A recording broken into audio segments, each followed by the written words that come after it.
Working with Ray is sort of like working in the washing machine of the future. He keeps you stimulated.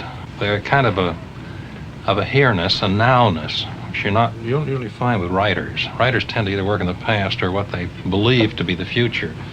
But I don't think Ray's ever written anything which has anything to do with the future. I mean, he makes the future now by the way he writes and by his awareness of a sort of vitality. And it rubs off on people that work with him. That's why it's fun to work with him. In the instant of getting an idea, I go act it out on paper. I don't put it away. I don't delay. I don't put off to tomorrow doing what I must do right now to find out what my secret self needs, wants, desires with all its heart. And then it speaks, and I have enough brains to get out of the way and listen. And 2 hours later, sitting at the typewriter, you look at the paper and you say, ah, so that's what I think about the death of Hemingway. Is that how much I was hurt? So that we act out these tensions continually. We keep cleansing the stream, just as any impurity running downhill in a river, by the time it travels 9 miles, is purified. So the life of a man traveling to the sea, which is our inevitable death someday, purifies itself. It must.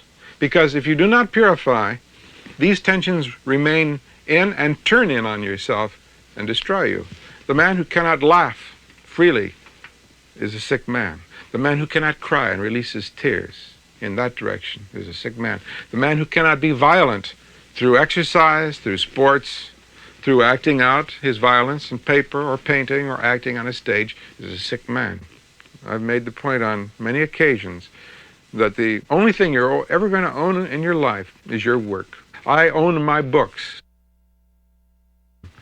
The farmer who farms creatively and happily is a man that knows every stalk of wheat or corn that comes up on his land, because he has tilled these fields, because he has planted the seed, because he has picked the fruit, because he has painted the barn.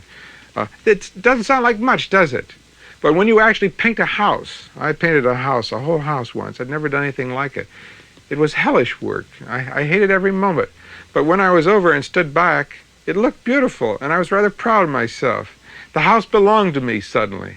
So we belong only by doing, and we own only by doing, and we love only by doing and knowing. And if you want an interpretation of life and love, that would be the closest thing I could come to.